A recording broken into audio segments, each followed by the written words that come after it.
nangyayari sa pagkagumagawa ng bahay ang kamukha niyan. Tingnan niyo mga kabrad. Ilalawang na. Pero bakod yan. Yung ganyan ang nangyayari mga kabrad. Ganito ang mangyayari sa bahay nyo pagka yung bakal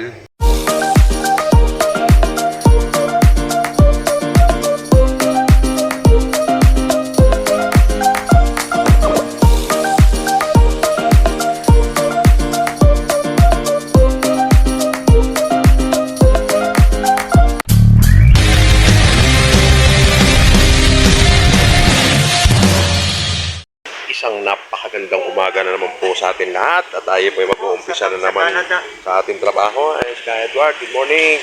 Kain ka na dyan! Mga kabrad!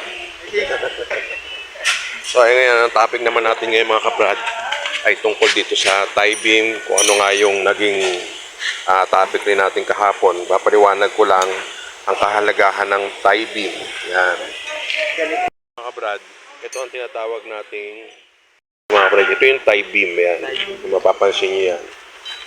Yan. Ito yung kahapon na topic natin. Ngayon,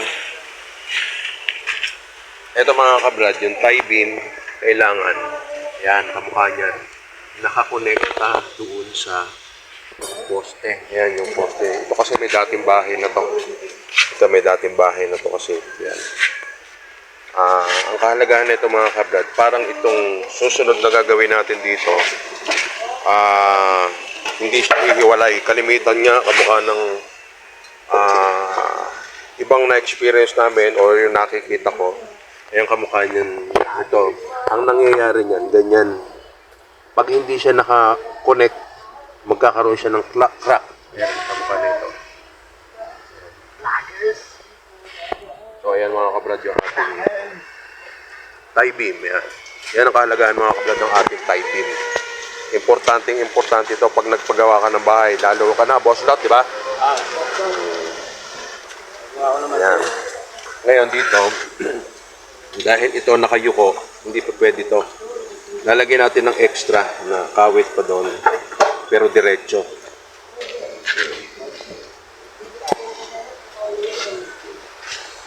So yan mga kabrad. Ang tie beam mga kabrad kasi yun yung nagko-control sa bawat poste. Pagka kung halimbawa lumilindol, yun ang kumbaga nagko-control. Pag walang tie beam, makamukha na ito, pag lumindol, ang mangyayari nun, maghihiwalay. Kumbaga, ibase natin dun sa isang lamesa na paalang meron siya. Mahina, gumagalaw. Kumbaga, ang nangyayari nun, nagsasarili yung bawat paa. Hindi kamukha nung ganitong mga sa ating ginagawa ngayon at sa mga ginagawa natin. Talagang yan, may tie beam. Yan, napakahalaga niyan. Importante yan. At kung maliit lang naman yung bahay nyo, pwede naman yung hindi ganyan, pwede yung iba yung at least yung kahit naka-ano ka lang, naka-triangle. Yung iba kasi ang ginagawa lang, pasibar. Yun, ganun lang. Basta importante, magkakakonect yung bawat poste. Yung kamukha doon, yun. Kukonect natin doon. Yun, may bakal doon nasisil doon. Kukonect natin doon. Dahil yan, may dati ng bakod. Yan.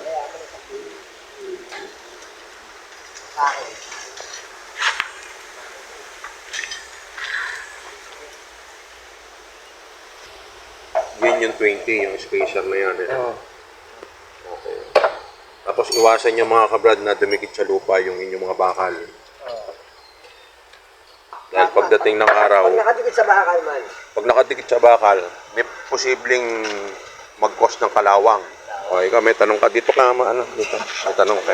May tanong sa atin yung isang, ito yung malapit na magpagawa ng bahay din. Man, paano pag yung dumikit sa lupa? Pag dumikit, hindi pa pwede nga eh.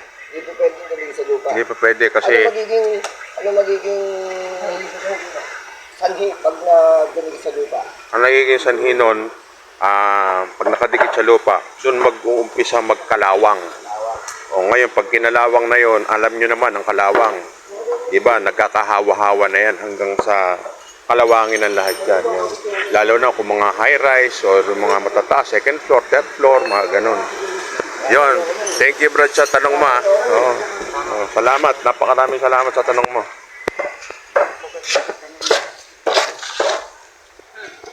Ikaw kay Edward, wala kang katanungan?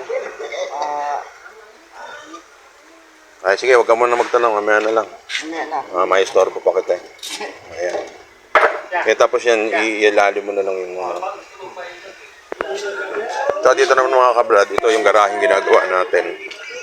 So, ganun din yan. Ayan, nakakonect pa rin yan, paikot. Yan, dito. Pinatatanggal lang natin yung lupa dito dahil i-prepare din natin yung flooring. Ayan, connecta yan. Nakakonecta yan.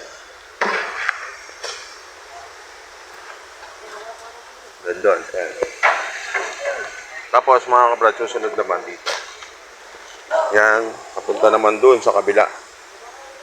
Kaya malawang to mga kabrad dahil ito merong kanal. May kanal yan.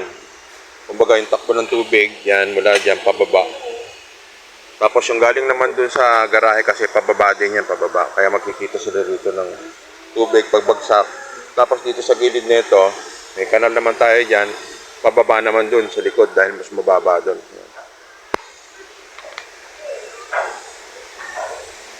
So ito, ang tie beam.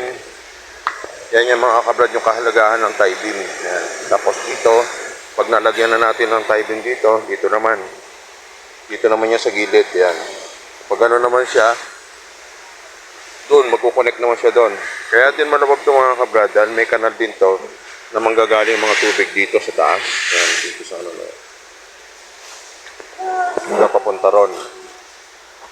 Ito bali ang kanal niyan, diyan. Saka dito, papunta doon. Hanggang doon sa may likod. Paikot. So ayan mga kabrad. Tapos dito, panibagong tie beam na naman tayo. Yung tie beam naman natin dito, magkukonect dun.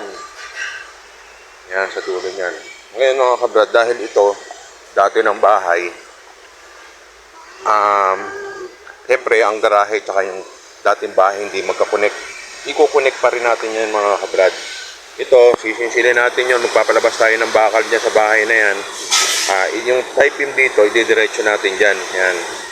Tapos, yung mga flooring, ito, abangan natin ito mamaya mga kabrad ng flooring ng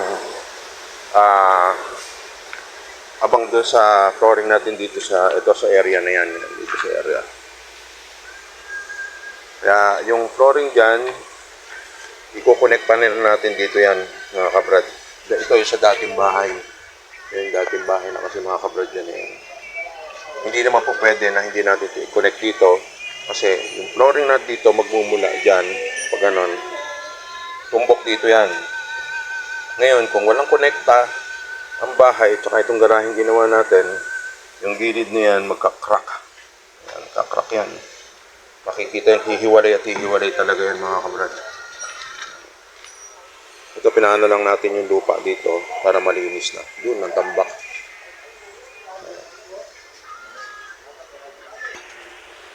Tapos ito naman mga kabrad, ayan, connected na sa bako dyan. Tsug! Yan. Tapos, Kaya lang hindi siya marunong maglinis kasi yung baga, kasama pa. pag nalagyan natin to ng mga anong biga mga kabrad, siyempre kukonect natin dito. Kailangan niya nakasabit. Yan. Ito mga kabrad ang hindi dapat nangyayari sa pagkagumagawa ng bahay ang kamukha niyan. Tingnan niyo mga kabrad. Pinalawang na. Pero bakod yan. Yung ganyan ang nangyayari mga kabrad. Ganito ang mangyayari sa bahay nyo pagka yung bakal pinabayaan yung nakadikit sa lupa. Yan yung ebidensya mga kabrad. Tingnan nyo. Yan. Pagdating ng panahon, lahat yung kakalawangin. Doon hihina ngayon yung pundasyon ng inyong bahay. Yan. Ngayon, ang gagawin natin dito, nakawit tayo dito. Ilulusot natin doon yung pinakabiga natin. At least dito may pinagkuhaan tayo ng kakapitan. Tapos ito mga kabrad yan, hanggang sa taas yan. Dito yan. Sisinsilin natin yan, palalabasin natin yung bakal para yung ating asintada na akawit. Akawit yan. Mga kabrad, ayan, patunay yan. Pagka nakadikit ang bakal sa lupa, ayan ang mangyayari. Ganyan, nakalawang. Bakod pa lang yan mga kabrad. Walang load. Ibig sabihin, kung ito yung bahay mo, posible humina na yung pundasyon. Tsaka malitin mga kabrad yung ganito na hindi nakagitna sa konkreto yung bakal. Ang nangyari kasi dito, nakadikit sa lupa, pinabayaan ang nakadikit sa lupa. Ayan, kamukha niya, nakadikit sa lupa siya. Siyempre, kakalawangin na yan. Pag lalo na pag nag-uulan, tubig, basang-basa, laging basa, hanggang sa ganyan na mangyari. Hanggang sa mangyari niya mga kabrad, yung bakal na yan, diliit. Diliit yan sa kalawang. At pag lumit na yan, siyempre, lalo na kung bahay nyo, yung pundasyon nyo hihina. Yan mga kabrad. Yan yung mga iniiwasan natin mga kabrad pag gumagawa tayo ng bahay.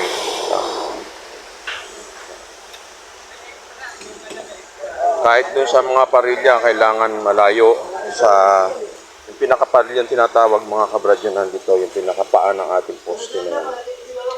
Yan yung paan ng poste. Kailangan nakaangat, kaya nga tayo may spacer, kaya tayo may clearance sa bawat volume. Dahil iniiwasan natin dumikit sa lupa.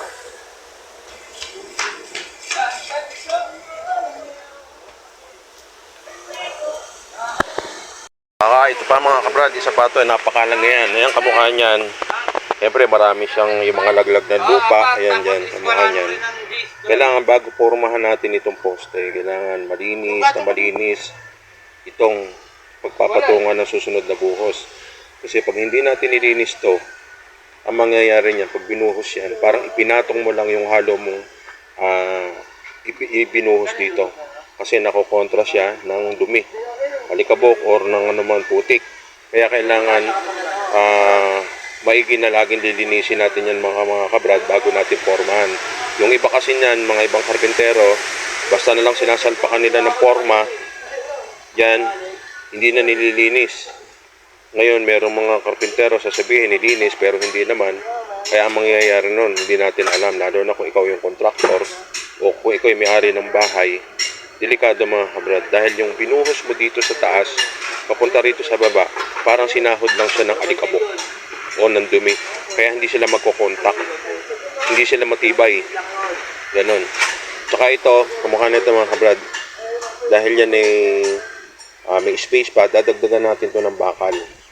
Kailangan lagi sa splice na ganon, 2 inches, dalawang 2 inches, tapos 10, 10, 10, yan, ganyan. Kaya ito, kulang pa ito. Kulat! Don! Halika lang.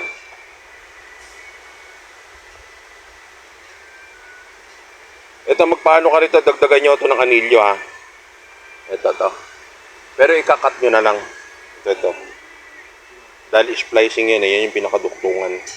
Ha? Yan sa baba. Yung anilyo na yan, bababa mo ng konti. Tapos magdadagdagan ng dos. Tapos isa pang gis. Ha? Ito naman, idikit mo nito. Ito, ha? Okay, sige. O, dalawa. Ayan. Yan mga... Yung agwat na ito man na ibababa ko. O, ibababa. Dos. O, 5 din. 5. 5 tapos 5 cm or 2 inches. Tapos, isang gis na lang siguro. Ayan, okay. Yung mga kabrad. Okay. Yun mga kabrad, isa sa pinakamahalaga din. Yung sa mga duktungan. Kung paano pagsiset up ng bakal. Yan, hindi pa pwede yan. Kailangan dagdagan pa natin ng bakal yan. Dahil nandun sa flooring, mula doon, bababa tayo ng 5 cm or 2 inches. Tapos 2 inches uli, tapos 10, 10. Yan. Ganon din dito mga kabrad. Sa aming pagkatapos ng buhos natin ito, 5 cm, 5 cm, 5 cm, 10, 10. Yun. Yan mga kabrad. Napakalaga nun.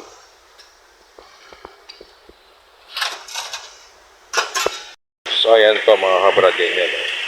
Yung forma na may spacer. Ayan.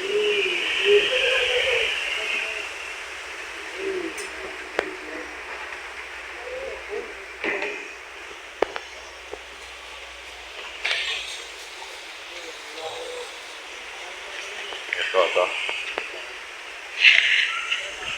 Kaya mga kabrad, napakahalaga niyan. Yan. Kaya mga kabrad, at sana kahit paano meron kayong natutunan dun sa ating simpleng-simple at napaka-epektibong tip sa ating mga bahay na ginagawa o sa anumang struktura. Kaya mga kabrad, muli maraming salamat. God bless po.